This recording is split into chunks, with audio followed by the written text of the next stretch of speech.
I know there's some people here that haven't been here before, and you may not have seen the single eye of God, which has been shown now in the universe, which was shown by Hubble. And if you haven't seen it, it's in National Geographic, and it is an absolute amazing thing. It is an actual eye that Hubble has shown, and it is the third eye. It is the pineal gland of God, which has been revealed in the universe. It's an amazing thing. But anyhow, we've covered all that.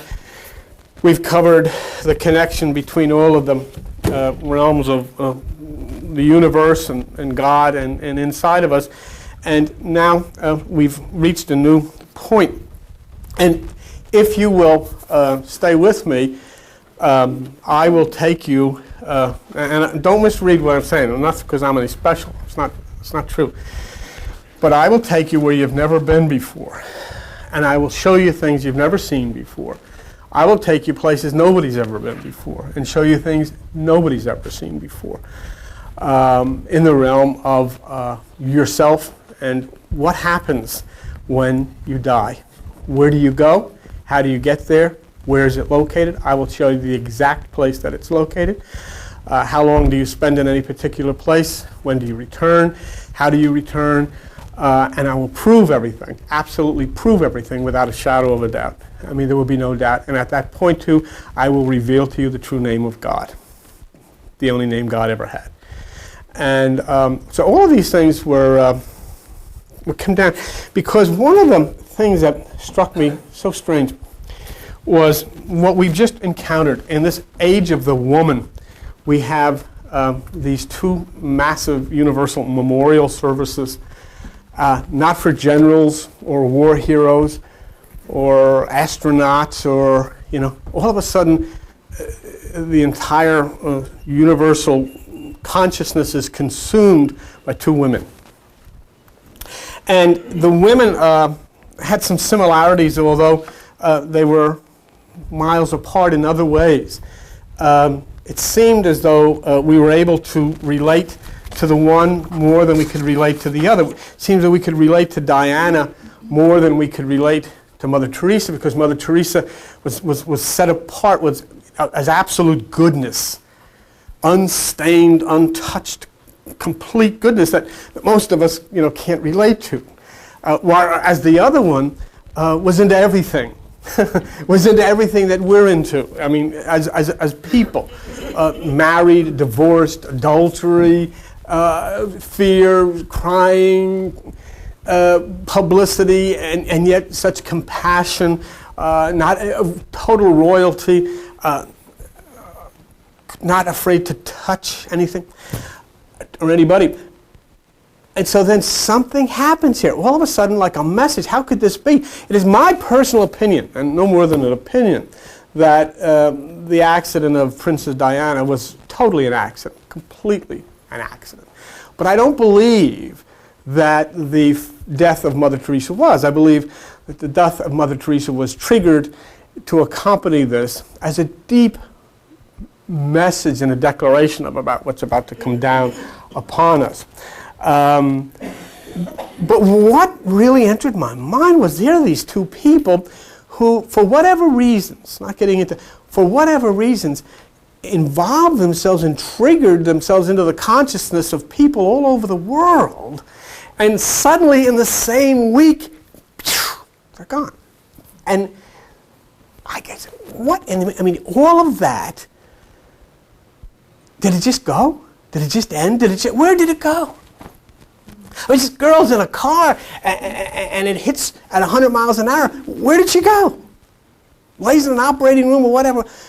Is she just osmosis, smoke? Has Mother Teresa done all of these things and she's just gone away and nothing? So, let's look at, for a moment at, if you could just lower the light a little bit, Al. Let's just look at one of these for a moment. And now, there's a very, very pretty young lady with a charisma beyond what most of us can comprehend, because what's amazing about it, like today, all of the churches in New York, many of the churches are coming together, having a big memorial for Diana. And what's amazing about it is the fact that she was committing adultery while she had 2 kids doesn't make any difference. That was so important. That's so important to you, and all of a sudden it doesn't make any difference because something happened with her, and this movement of her out of her position triggered and opened gates in people all over the world that transcends all of that stuff, makes that stuff of absolute no consequence. So she had some kind of an effect, but where in the world did she go? Now, the problem that you and I have in trying to understand all of this is that basically we'll go to service and say, may she rest in peace and all this stuff. If you look at her, try to realize that everything that this young lady is contained right here. The rest of this is irrelevant. Say. But this is what we focus on, but that's not who she is, that's not who she was, that's not who she will be. Who she is, who she was, and who she will be is triggered right there. She entered this body through the pineal gland of the brain in the form of light, which is a light receptor. She exited this body through the pineal gland of the brain in the form of light. She now exists as light. Not for you to be able to comprehend maybe this. Say, because all you can conceive of is the human body. But conceive, if I can show you that light, which is her consciousness, which was her personality, which was her hopes, her dreams, her fears, her loves, everything that she is still existent in a realm of light, still communicating, still conscious, still alert, still aware, but in a different realm of light, that I'm able to prove this to you, tell you exactly, show you exactly where it is, where it has gone, and so forth. But we have to, in the first place, start to immediately eliminate the fact of looking at her in this body. This was the body that she used. Now, when she exited through the pineal gland of the brain at the speed of light, at 186,400 miles per second. I mean, the car was only going 120 miles an hour. See? 186,400 miles per second, and she exited this body and then hovered within that realm of that body for 72 hours before moving on to where she had to go, which I'll explain to you. So you can no longer think, and this is where, but see, what I'm talking to you about, and if you really want to understand this, not from her standpoint so much because you didn't really know her, but for your standpoint, for your friends, for your family, for your parents, for all of those who have exited through that pineal gland in the form of light, you have to then come up with a basic awareness of 2 things. If you just bring the light up a little bit. You have to have a basic awareness. I'm not saying you have to become a physicist, because you don't. Albert's a physicist. You don't have to become one. But you have to develop at least a little bit of a working knowledge of 2 things. Atom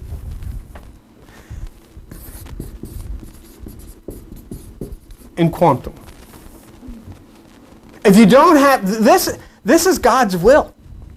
It doesn't make any difference what your church. Your church knows nothing about these things, or whatever church. But this is God's will. This is God's language. In fact, remember we talked in tongues a few weeks ago, and we spoke in the vernacular of quantum. And I'm going to give you a new word. You can all speak in tongues. Ooh. Are you ready to speak in tongues? Okay. Here's a new word. Quiff. Right? Quiff. Quiff is potential. Something that's about to happen. It's imagination, creation. In other words, where is she? She's in Quiff land. But I'll show you exactly where Quiff land is, and many of you will be able to go there. And in your physical realm, you can go out. You can go out of this building and go find it. Mm-hmm. So Quiff, don't forget that. When they ask you to come down, they say, "What do you do down the cellar of that place with that crazy guy down there?" "We study Quiff." "Oh, okay." But they won't know. See, they'll laugh at you, but they don't know that that's part of quantum. Say. Now, let's understand this. Remember the Bible says, now you know in part? Okay. Quantum means whole. Quantum means whole. So you've got to begin to understand what this is all about. Now let me show you something, because most of us were raised and went to school in the realm of physics.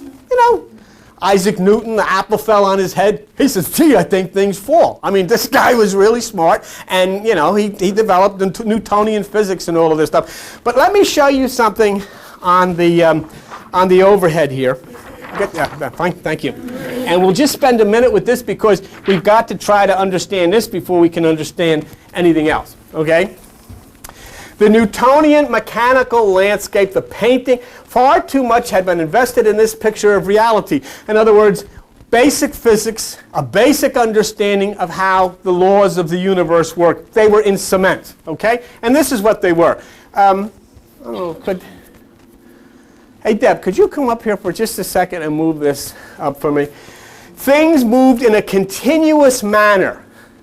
All motion, both in the large and in the small, exhibits continuity. So in other words, everything in the universe moves in a harmony. You know, everything moves in a harmony, in a beautiful pattern.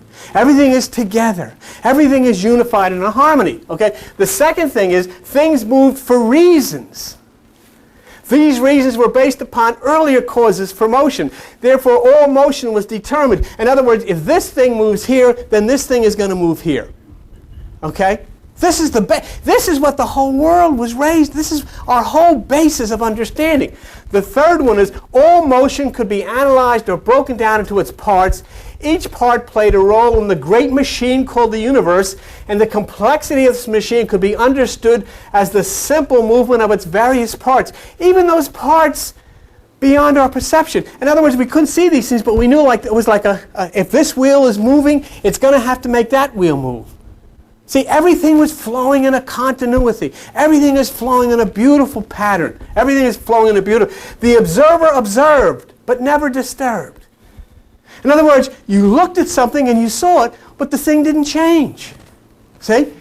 Even the errors of a clumsy observer could be accounted for by simply analyzing movement. So don't worry about that. But so those are the basics. Now here's the truth. These four assumptions would eventually be proved false.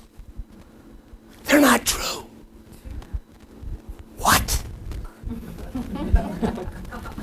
Newton and all of Galileo, Einstein, this stuff isn't true. And yet this was the whole basis. And you know what? I mean, you remember Nicholas Copernicus? Nicholas Copernicus wrote a book called The Revolution of the Spheres, the movements of the planets, the movements of the universe. And you know what the church did? They condemned the book and banned it. And nobody saw that book for 300 years. It was hidden. It was stopped by the church. But one guy got his hands on it, a guy named Giovanni. I forget what his last, I think that was his last name. Giovanni studied it, and he said, I can understand this, and I can see worlds beyond what we know, and I can see where people would live. And you know what they did with him? The church. Your church, you know, praise the Lord, and the Bible. And you know what? You burned him at the stake. They killed him. Why? He knew.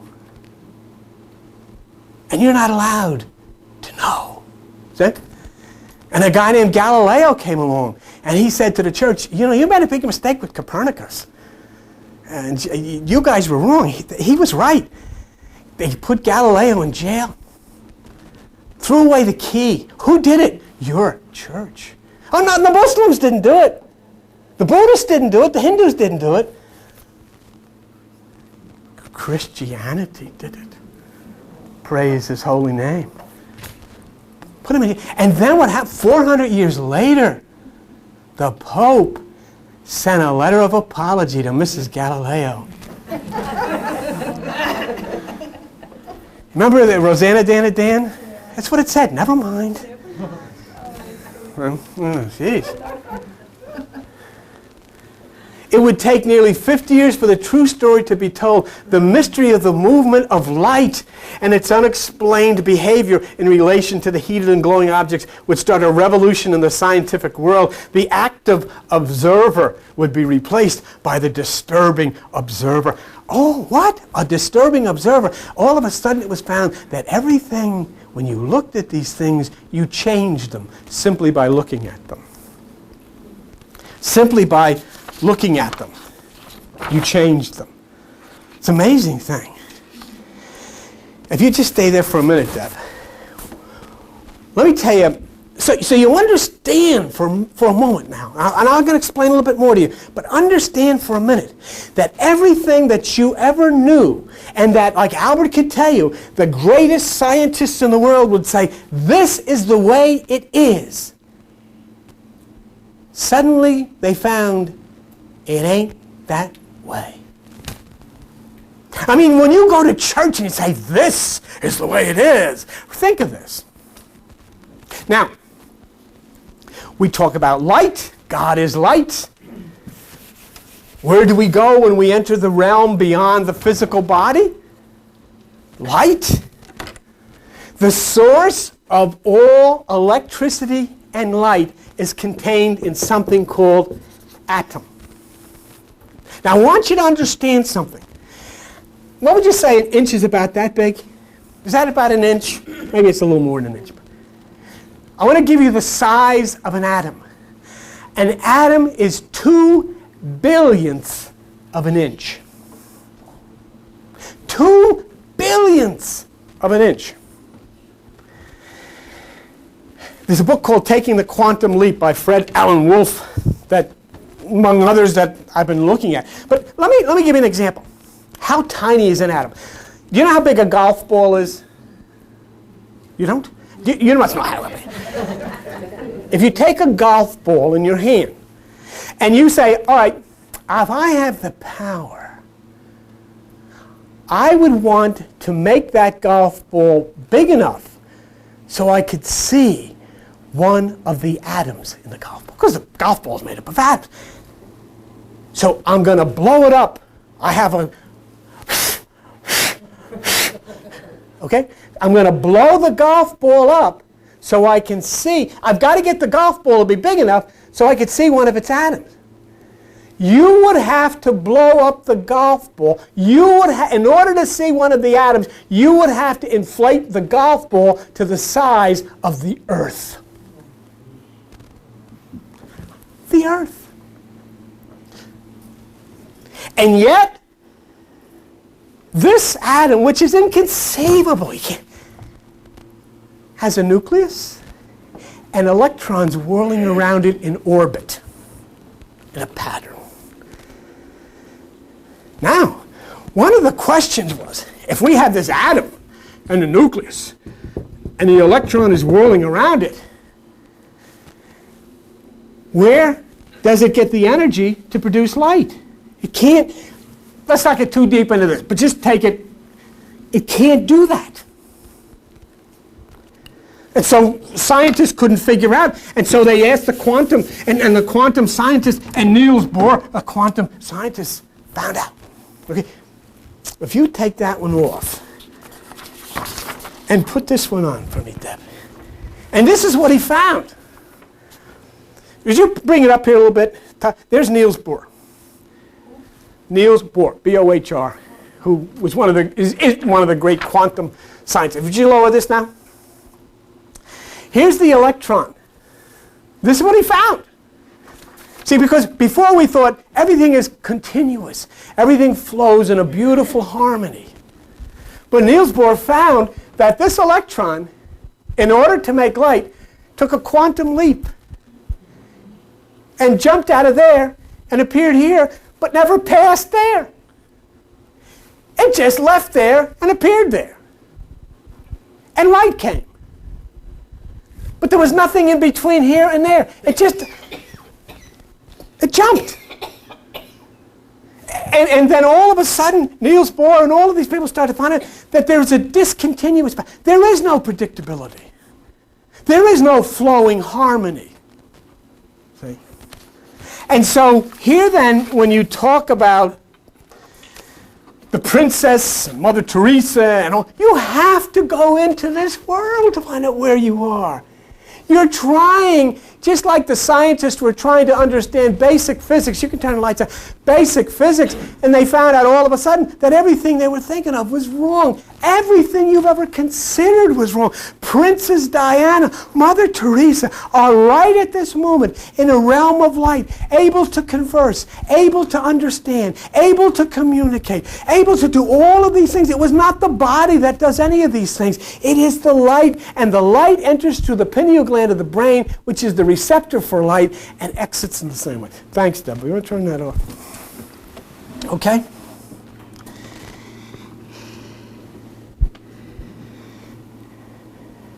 So, could there have been a natural force that associated these two people? Or are you willing to just sit back and say, well, there was a coincidence that these two women in this age of the woman who had this effect on the consciousness of people, causing gates to open in the brains of people all over the world, are you just ready to say, oh, this was a coincidence? Or was there something to this, something intelligent? Something opened the gates in every woman. And what happened all of a sudden? You found this princess, this pretty woman who was so like we are in all of her ways, and yet she had royalty attached to her.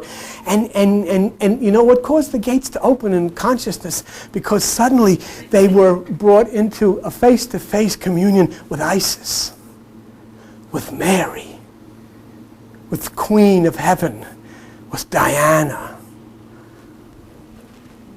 and with the one who lives inside of you called Pia Mater. See? And all of it is too spectacular to just go away from an automobile accident. Oh, I know, in Mother Teresa was the epitome of goodness and holiness, absolutely beyond the conception of a human being. And in many of the religious places, it's difficult for a woman who's on a motorboat with a millionaire playboy. Why would she have such an effect like this? Well, if you get into Hinduism, you'll find that the god Shiva is never seen but in an embrace with the goddess Shakti. It's beautiful. It's an embrace. See? What happened to her then? What happened to both of them? What happened to your mother? What happened to your father? What happened to your family? What happened to your friends? The instant they died, what happened? Where did these people come from? Where did you come from? How much of your potential has the light inside? Have you nurtured that light inside of you? I took you into a world just briefly of quantum, into the world of atom, into the world that you can't see, but it exists. You say, well, how do these scientists know this if they can't see it? One of the, Fred Wolf in Taking a Quantum Leap, this is a book, incidentally. It's difficult, but if you're interested, you can. Taking a Quantum Leap. I'll give it a little ad because I took some stuff from Fred Alan Wolf, Taking the Quantum Leap. What's the question I just asked?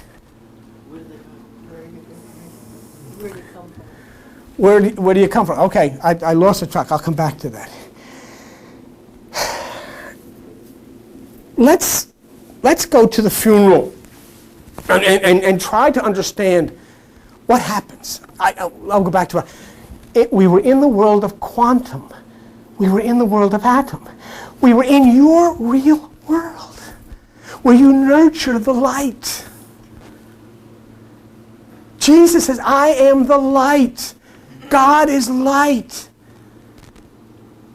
But all light comes from atom. An atom is created by God. And how does Jesus sacrifice himself for you? Because he is the son of Adam. And the atom must fragment. The atom must give itself. It must split. It must shatter itself. And then there become billions and billions and billions of atoms. That's what this is all about.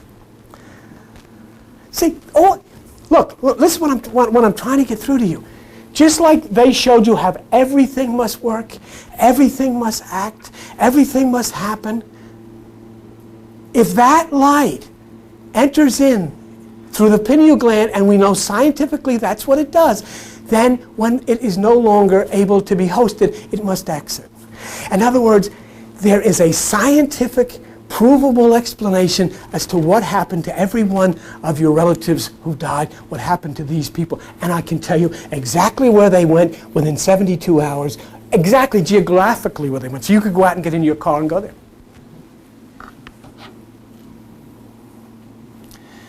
See, what would you say? Well, it's not possible. Remember, Albert Einstein couldn't deal with quantum either. But they had to say, Albert, get with the program. And so, at the funeral for Princess Diana, the Prime Minister, do you know what I did? Or I didn't do, I don't know where the Bible is. You want one? Why not? Is that mine? No, it was Steph's. Oh, all right, thank you. But get me one of the little ones so that I can know the. Oh, it's here. That's all right. I knew it was there. I just wanted to say I knew it was there. I just got on vacation. Go to page. Anyhow, Tony Blair, who was the Prime Minister of England, read Scripture. Did you see anybody see the funeral? Okay. Well, you saw the Prime Minister of England, Tony Blair, and he read a scripture that you'll find on page 939, which is in 1 Corinthians. All right? And in 1 Corinthians chapter 13, he read this. Though I speak with the tongues of men and of angels and have no love, they used charity, I am become as a sounding brass. But forget about that. It went down to the very first chapter 13, verse 13. Now abides faith, hope, and charity, or faith, hope, and love. And the greatest of these is love. But in addition to that, he wrote this. And he read this. If you look at verse 9, for we know in part, and we prophesy in part. But when that which is perfect is come, then that which is in part shall be done away. When I was a child, I understood as a child. I thought as a child. But when I became a man, I put away childish things. For now, in verse 12, we see through a glass darkly, but then face to face. Now I know in part, but then shall I know, even also as I am known. Say, now. Think of Niels Bohr, think of Heidelberg, think of all of these guys who suddenly looked inside of the invisible world that nobody knew was there and saw things jumping and looked at things and saw the things disappear because they looked at them. And so all of these things happening inside. And then really it came up to the point where they even were able to find that atoms think. You could put photon, which is light. Photon is a particle of light. As opposed, see, a light thinks. And if you set up a structure between a screen and the light will say, I'll go through as a wave. No, you change it. The light says, I'll change too. I'll go through as a particle. Light thinks. You see what I mean? You don't understand that. So what we're always thinking about is, oh, I see Uncle Tanus walking around in heaven. No. No, they're not resting because light doesn't rest. Light thinks, light moves, and light seeks another host to go on and give its light. Isn't it more productive for us to learn God's ways instead of focusing on the silliness and the superstitions? And I mean, even the New Age, I mean, it's all nice and it's all wonderful. But folks, the real world of God is in quantum. It's in the wholeness of all things. How does it work? Why does it work? What happens? And it's all there for you to understand. What does the Apostle Paul say? The hidden things of God are made clear by the things that are made. So you have no excuse. Look. The first point what Tony Blair read is that we know in part. In other words, you only know a part of the truth. You've gone to church all of your life and you still sing the songs and you still hear the preachers preach.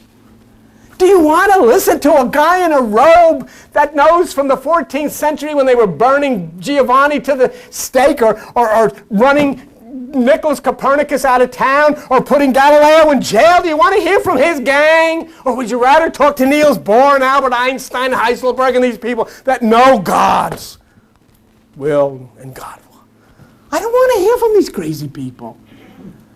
I don't want to hear about hells and devils and demons and stuff that doesn't exist. I want to hear about electrons and bosons and quantums and things that do exist. I want to know how this works. And I know how it works. And you're going to know how it works. So, when you look in the Bible, you say, I know. I see the symbol. I go from the earth, which is my mind, to the water, which is the second stage, to the air, which is the third stage, to the fire. Why is that way? And then I see the sun come out of, in December, out of the solstice, and it goes up into the waterman Aquarius.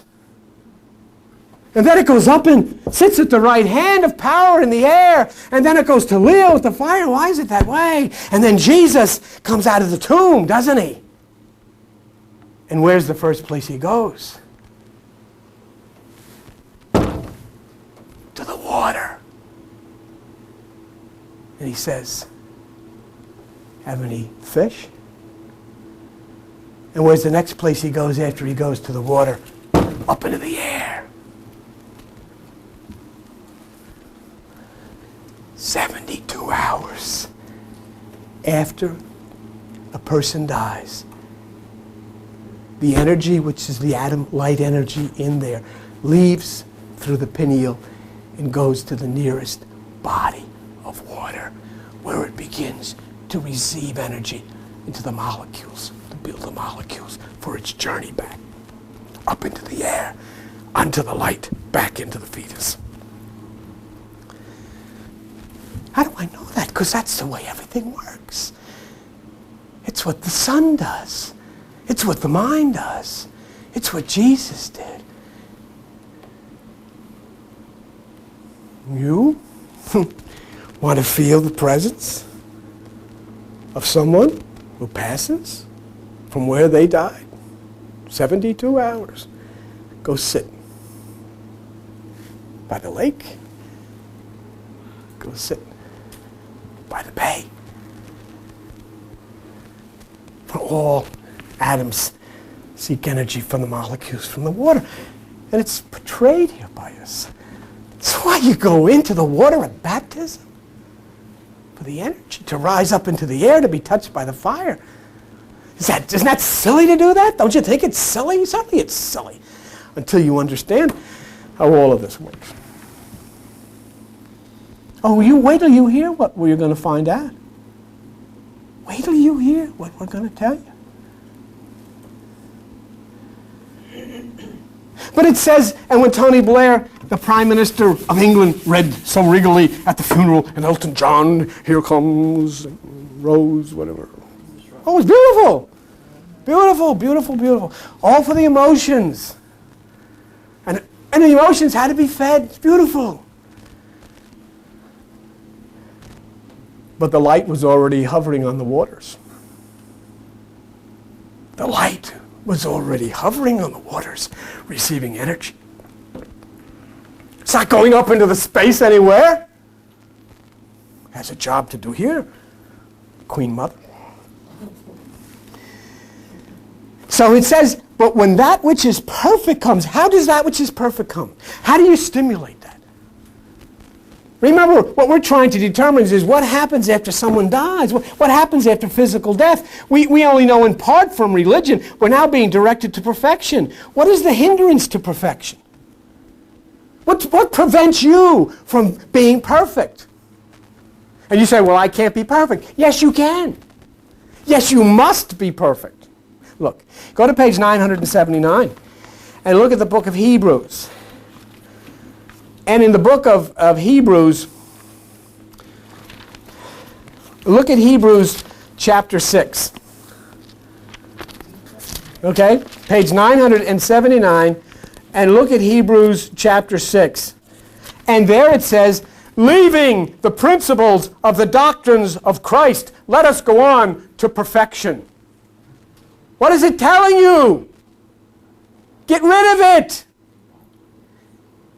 Leaving the principles of the doctrines of Christ, not the doctrines of the Pope or the bishops or the rabbi, the doctrines of Christ. Get rid of it.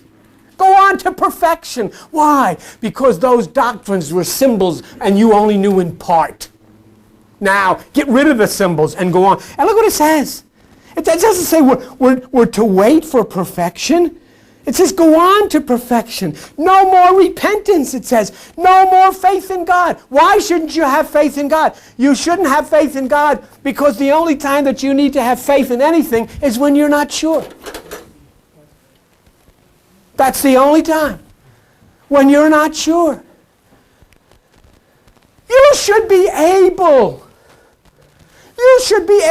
to communicate with the light. But instead of understanding the light, what did we do? We took the people who tried to tell us about the light hundreds of years ago and we burned them at the stake. And we threw them in jail. And we burned their books. And who did it? Not the Hindus, not the Buddhists, not the Muslims. Your Christian church. Praise His holy word. That's who did it. That's who did it. Your church, your religion, your tradition destroyed the people who hundreds of years ago tried to tell us about this. Get rid of them. They're a threat to Mother Church. They sure were. Why? Because they knew something Mother Church never has known. They knew the truth. Mother Church can't mess with the truth. So, no more of this. None of the stuff that is the fact. If you read Hebrews 6:1, you'll see that tells you to abandon everything that is the foundation of your faith, everything that is the foundation of your religion, and everything that is the most integrated part of religion today. That there's scripture in the Bible tells you, get rid of it and go on to perfection. In other words, what is the hindrance to perfection? It is religion, it is doctrines, and it is traditions. You've got to go on to perfection. But what is perfection? What is perfection? Perfection in the realm we're speaking of biblically is the untouched, invisible force of nature entering and circulating within the human brain. It is not thought, it is not emotion, it is pure photon. Boson, electron, circulating within the brain, untouched by the thoughts of the mind.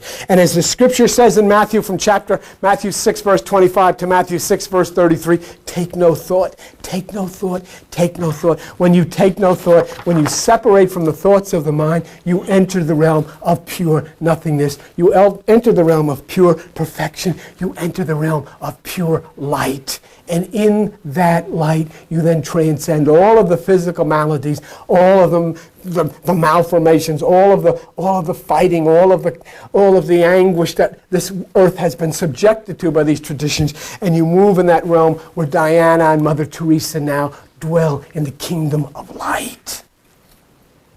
Oh, and I understand you can't eat chocolate ice cream when you can't listen to Jimmy Buffett in the kingdom of light necessarily, but what you do is you hover in the water and then the molecules become energized and you are ready to then rise into the light, and through the light you enter into the pineal of a fetus and you begin life. So we see the strive for perfection. Now look what it says in 1 Corinthians 13:11, where you are, when I was a child, I spoke as a child. I understood as a child. So why do you don't understand? Here are we speaking like a child? Oh no, we're Christians. We have the Word of God. What do you believe? I believe that Adam and Eve were in a garden and they didn't have any pants on. And a snake came over to them and said, oh, listen, you two, you don't have any pants on. Why? We're going to get some fig leaves and take care of that. And then God came out and God said, who told you you don't have any pants on? The snake. That doggone snake. He can't keep his mouth shut. Do you see what the Bible's telling you? Those are symbols. Those are symbols. God didn't take a rib from Adam and make Eve. When you remove an electron from an atom, you split the atom and you cause all creation to expand. It said that all of this began with the splitting of the atom. That's talking as an adult. That's talking as... So, go on to 1 Corinthians 13:12. For now we see through a glass darkly, but then face to face. For now I know in part, but then shall I know even as... So we don't understand, but when we see face to face, we shall understand. I want everyone in this room, if you don't have a Bible, please let somebody lean over and just show you this so you see this with your own eyes. You've got to see this with your own eyes. It says when perfection comes, we will see face to face. And when you see face to face, you will reach the place of perfection. You will reach the place of enlightenment. And I told you that Diana became Diana when light entered the body through the pineal, and she exited from Diana when light exited the body through the pineal. And he says here in the Bible, you must see face to face to reach perfection. Please open to page 28. Please look at it. Look at it. If you do nothing else before you leave this building, just look at it. On page 28, look at Genesis chapter 32. And in Genesis chapter 32, look at verse 30. And it says, and Jacob called the name of the place Peniel, for I have seen God face to face, and my life is preserved. Face to face, perfection, Peniel, light. Genesis chapter 32, verse 30, page 28. So Tony Blair spoke at the Prince's funeral of the words that bring us to perfection, the words that bring us to the point of touching God face to face. And there we understand where Diana is, where Mother Teresa is, where our relatives are, where all of this is about. Not looking through a glass darkly. Not understanding like a child in kindergarten, but understanding fully. That is why René Descartes, who is the father of modern philosophy from France, said the place where God and man meet in the human body is the pineal gland of the brain. Should we burn him too?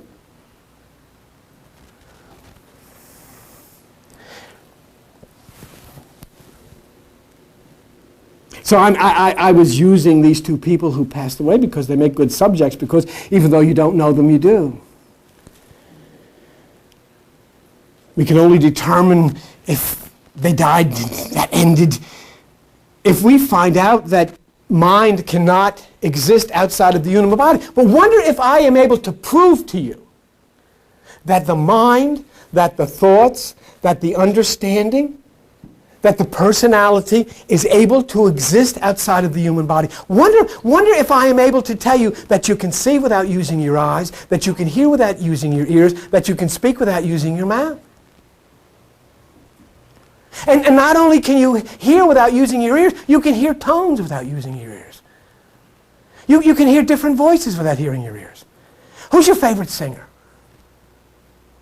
You don't have to tell me, but just think of your favorite singer, whoever it may be, your favorite song. Close your eyes with me for a minute and hear that in your mind. Go ahead. Can you hear it? How could you hear it? You weren't using your ears. Now, you heard your first second? Now, I want you to close your eye and hear your mother's voice. Hear it? Did you notice that your mother's voice was different than your favorite singers? How could that be? Now, close your eyes and listen to a lion roaring.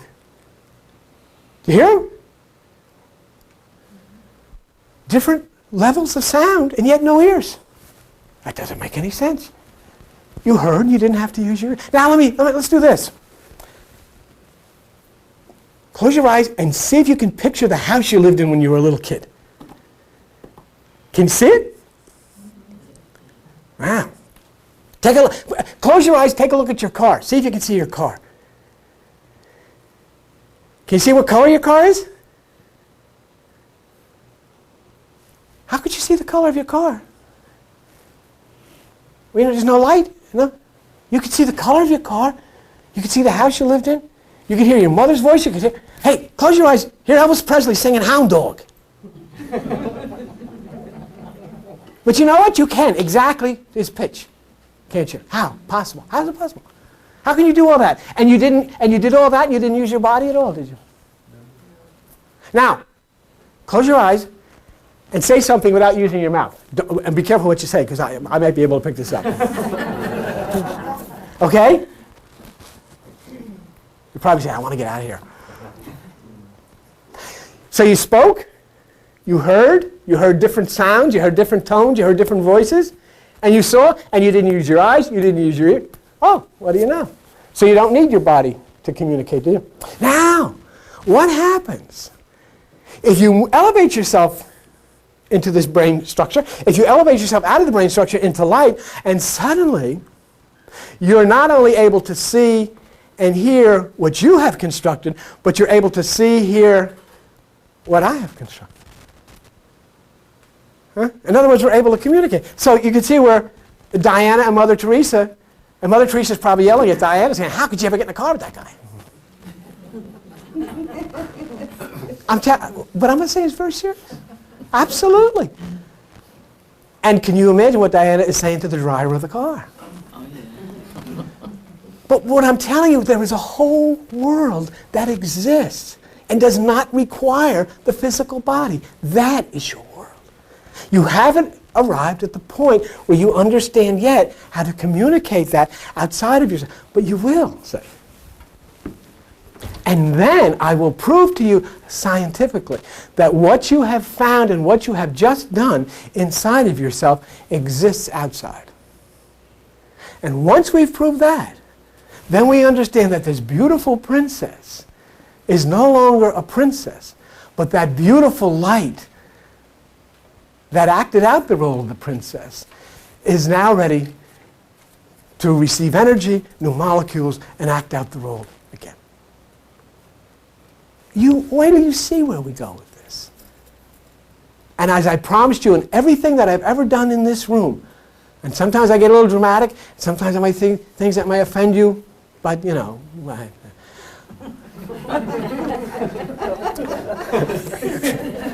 But let me tell you something. At the same time, everything that I will say to you, everything that I have shown you, I will provide you scientific documentation so that you can show people, hey, I didn't say this, he didn't say this. This is said by people who know, quantum physicists who have studied these things, and these things they have proven. Okay? So, as the apostle says in 2 Corinthians, I am confident to say, I would rather be absent from the body and be present with the Lord. And you can do this whenever you wish. Read the first 3 verses of Genesis, book 1, the first 3 verses. Well, come on up here and read it. We have a guest speaker, ladies and gentlemen. Uncle Al. In reference to what you said about light moving on water, re-energizing, Oh, yes. Isn't that interesting? Read it. In the beginning, God created heaven and earth. And the earth was without form and void, and darkness was upon the face of the deep. And the Spirit of God moved upon the face of the waters. And God said, "Let there be light," and there was light. Wow. See? Yes, absolutely. It's the way it works. It's the way it always happens. It's the way it happens. So, what you do, the next time somebody dies, you go to the funeral? Just get up and say, "Hey, let's go to the bay." And they'll all say, "What for?" We'll say, "Go down and see Molly." No, but I mean, I'm kidding, and I don't mean to treat it lightly. But what he just read there is absolutely true. But what he said, did you notice where it said the Spirit of God? But there is no Spirit of God. Do you understand that? Do you understand that there is no such thing as Spirit? Okay? We've covered this.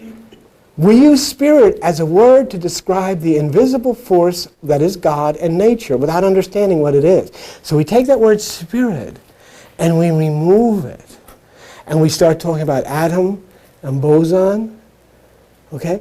And so then we find out that what we have always called spirit is light that touches the earth, communicates either with chlorophyll or hemoglobin, and creates life in cells. And it moves over the waters and absorbs into it the energy. And then all creation. So in other words, everything is logically and scientifically explained and true. And you've got to replace all of those words that you grew up with because they're not true. Those words, and you say, the Spirit moved. Those words you know in part, something moved. Okay, what does it mean, spirit? And then when you go into the world of quantum, when you go into the world of the invisible force of nature, you can prove without a shadow of a doubt what that means, exactly how it works. And it only works one way, but it works. Okay, we got a lot to do on the next some weeks and some exciting stuff that you'll never be the same. I promise you that. And you'll know and you'll have scientific proof exactly what happens, what occurs, as we're getting closer and closer to the absolute unveiling of the very face of God. And as I promised to tell you, the name of God that I would do.